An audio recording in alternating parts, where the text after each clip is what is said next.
Hello friends, welcome to my YouTube channel. कैसे हैं आप लोग? आई होप अच्छे ही होंगे। तो गाइस, जैसा कि मैंने आप लोग को बोला था कि मैं लेके आऊँगी यूपीएससी प्रीलिम्स की हिस्ट्री की स्ट्रैटेजी। तो हम उसके बारे में आज बात करेंगे। आज हम बात करेंगे सिर्फ एंशिएंट मिडिवल और कल्चर के बारे में। मॉडर्न हिस्ट्री के लिए हम नेक्स्ट वीडियो में बात करेंगे, ठीक है।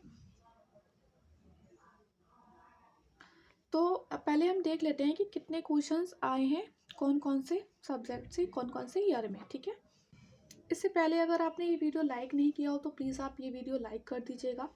और अगर आपने UPPC PCS prelims UPSC prelims की स्ट्रैटेजी सिलेबस वाली वीडियो ना देखी हो वो भी देख लीजिएगा। और पीटी 365 अगर आपने ना देखी हो, पॉलिटी, इकोनॉमी और इन्वायरमेंट के, और आप यूपीएससी एंड यूपीपीसीएस दे रहे हैं, तो आपको जो लिंक है इस सब का वीडियोज़ का आपको इस वीडियो के डिस्क्रिप्शन बॉक्स और कमेंट बॉक्स में मिल जाएगा।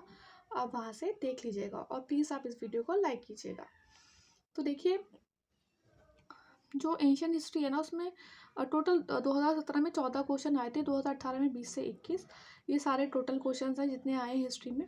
एंशियन हिस्ट्री के आए हैं 2017 में 2 क्वेश्चन, 18 में 3 आए हैं, 19 में 9 2, 2020 में 4, 21 में 7 और 2022 में 5 आए हैं, ठीक है।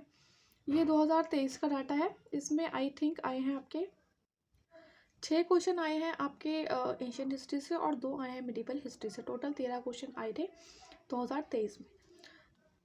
बुक लिस्ट पढ़ने से पहले हम देख लेते हैं कि जो क्वेश्चंस आए हैं उसके सोर्सेज क्या क्या हैं लास्ट के जो 3 साल के पेपर है उसमें। देखिए, 2023 में ना क्वेश्चन आया था जैनिज्म का। उसमें बोला था कि जो सोर्स से रिलेटेड बात है वो किस में कही गई है। डायरेक्ट आपको जो पॉइंट मिल जाएगा लूसेंट में मिल जाएगा। तमिलनाडु की हिस्ट्री, जो तमिलनाडु बोर्ड की हिस्ट्री है, तमिलनाडु बोर्ड की जो हिस्ट्री की बुक है क्लास 11 की, एंशिएंट और मिडिवल दोनों कवर करती है। बहुत ईजी है गाइस। अगर आपको एनसीईआरटी जो है सतीश चंद्र, बिपिन चंद्र, मतलब जो सतीश चंद्र है एशियन मिडिवल के लिए, वो आपको टफ लग रही है तो आप ये कर लीजिए तमिलनाडु हिस्ट्री। मैंने सिर्फ यही की है और मेरा यकीन मानिए, आप Sangam age, Gupta age, Jainism, Buddhism, IBC बहुत अच्छे से दे रखा है इसमें, ठीक है। बुद्धिज्म एंड जैन कैब से आया था, जो कि डायरेक्ट आपका आ रहा था कहाँ से, फाइन आर्ट्स की जो बुक है ना क्लास 11 की एनसीईआरटी की, वहाँ से। लिटरेरी वर्क थे, जो कि कल्चर का ही क्वेश्चन हो गया आपका, ये डायरेक्ट आपको लूसेंट में मिल जाएगा। उसमें पूछा था देवी चंद्र गुप्तम किसने लिखी थी, मिलिंदा पानो किसने लिखी थी, लूसेंट से भी मिल जाएगा और तमिलनाडु बोर्ड की जो हिस्ट्री बुक है उससे मिल जाएगा। और स्तूपा से क्वेश्चन आया था, अगेन आपको स्तूपा में उसमें वही मैच द फॉलोइंग बोल दिया था। तो उसमें देखिए कुछ जो एक या दो पॉइंट जो थे वो आपको फाइन आर्ट्स की क्लास 11 की जो बुक है उससे मिल रहे थे, बाकी आप एलिमिनेट कर लेते। नेक्स्ट इज धान्याक ताला, इसका सोर्स पता नहीं चला है, ठीक है। संगम एज वातारी कुर्तल पूछ लिया था, तो तमिलनाडु बोर्ड की हिस्ट्री में आप पढ़ सकते हैं इसको, या फिर एनसीईआरटी से पढ़ सकते हैं। पोर्ट्स पूछा था कि कोरकई वगैरह जो पोर्ट्स हैं वो न्यूज़ मतलब कहाँ किससे रिलेटेड है, जो कोरकई है ये और मुजरी है ये क्या है। तो उसमें था ऑप्शन में कि पोर्ट्स थे ये एंशंट उसमें। तो ये आपका लूसेंट में टेबल में एज इट इज़ दिया हुआ है और तमिलनाडु की बुक में भी मिल जाएगा आपको ये। डायनेस्टी की क्रोनोलॉजी थी, एनसीईआरटी में मिल जाएगा आपको। नेक्स्ट इज विजयनगर ने हु बिल्ट डैम ऑन तंगाभद्रा, ये किसने लिखा था। तो आपको ये डायरेक्ट लूसेंट में भी मिल जाएगा और तमिलनाडु की हिस्ट्री की बुक में भी मिल जाएगा, एनसीईआरटी में भी मिल जाएगा, ठीक है। नेक्स्ट क्वेश्चन था मौर्य का अर्थशास्त्र से और एक अशोकायनिक से क्वेश्चन था। दोनों ही क्वेश्चन के आंसर्स मिल रहे थे आपको लूसेंट से, और अगर आपने तमिलनाडु बोर्ड की हो जो हिस्ट्री की है वो, या फिर एनसीईआरटी में भी है आपकी जो सतीश चंद्र की है एनसीईआरटी थी। नेक्स्ट था जैनिज्म में बुद्धिज्म स्कॉलर थे, जिसमें देगनगा वगैरह दिए हुए थे, ठीक है। उसमें आपको अगर एक से दो ऑप्शन पता होते हैं ना, ज़रूरी नहीं आपको सब चीज़ें पता हो, तो आप कहीं ना कहीं 50% सही हो जाते हैं और उसमें चांसेस आपके ज़्यादा हो जाते हैं क्वेश्चन सही करने के। ये जैना टैक्स से रिलेटेड क्वेश्चन आया था, अजीब से जैना टैक्स थे, समझ नहीं आ रहा था, ठीक है कि, और मुझे सोर्स का भी पता नहीं चला उसका। संगम में से क्वेश्चन आया था, अगेन आपका तमिलनाडु की हिस्ट्री में बहुत अच्छे से दे रखा है और लूसेंट में भी दे रखा है। टर्मिनोलॉजी जैसे कूला, दरम और फानम दिया होता। फानम जो कॉइन है ये तो लूसेंट में दे रखा है, ठीक है। दिल्ली सल्तनत से क्वेश्चन आया था, मिक्स क्वेश्चन था, आप आई थिंक आपको एनसीईआरटी में मिलेगा ये, ओल्ड जो एनसीईआरटी है, ठीक है। और मुगल से क्वेश्चन आया था, उसमें पूछा था कि yoga Vashishtha in Persian during किसकी लाइन में लिखी थी। ये क्वेश्चन का भी सोर्स मुझे एनसीईआरटी में नहीं मिला, कहीं से लिया होगा इन लोगों ने। देन इज डायनेस्टी, जो सी नानू का चांडिला दी थी, कौन सी की कैपिटल क्या थी, ये लूसेंट की डायरेक्ट टेबल में आपको मिल जाएगा। ये था 2022 के। नेक्स्ट इज 2021 के क्वेश्चन। मिताक्षरा लॉ उस टाइम शायद न्यूज़ में होगा, और अभी भी इस ईयर भी 2024 में भी इम्पॉर्टेंट है ये, क्योंकि बहुत सारे ये न्यूज़ में है मिताक्षरा लॉ। ठीक है।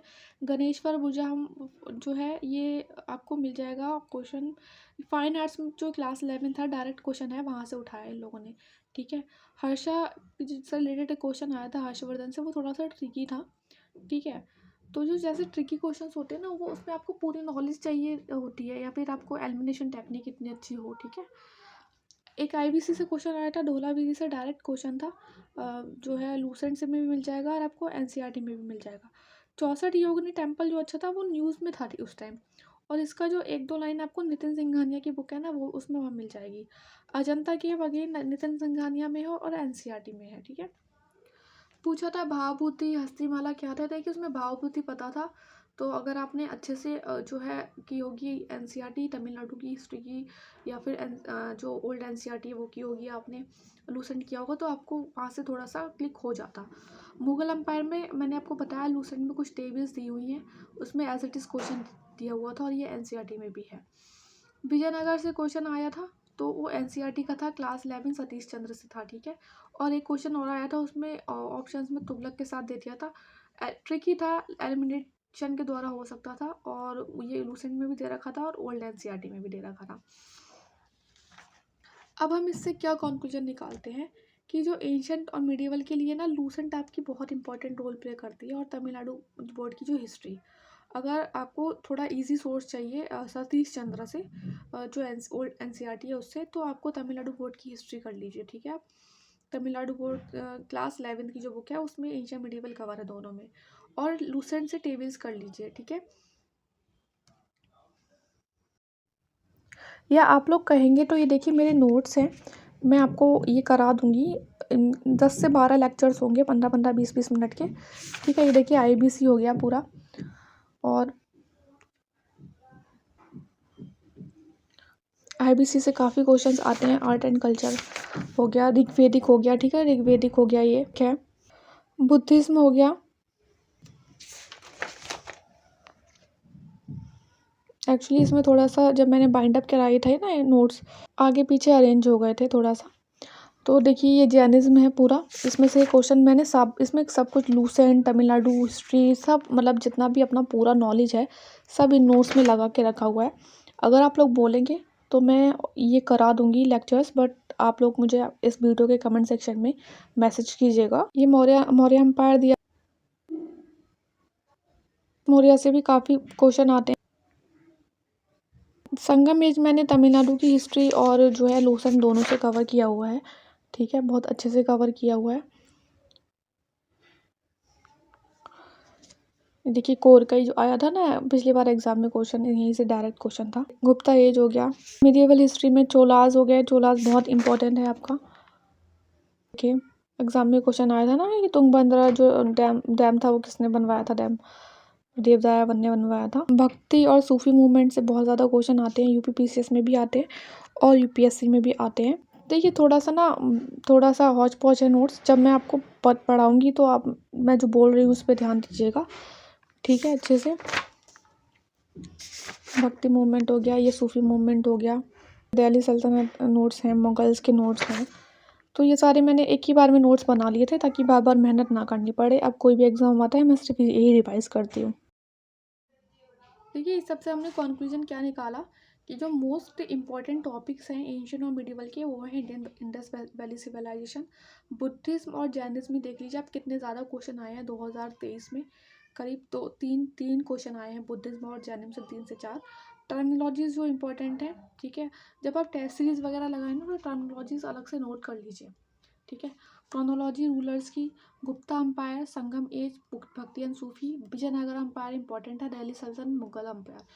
Half of art and culture आपका ना इन्हीं टॉपिक में प्रिपेयर हो जाएगा अगर आप अच्छे से करेंगे। जैसे गुप्ता अम्पायर में क्या लिटरेचर था, सब कुछ था, आर्ट जैसे जो द्राविड़ा और नागा टेम्पल थे।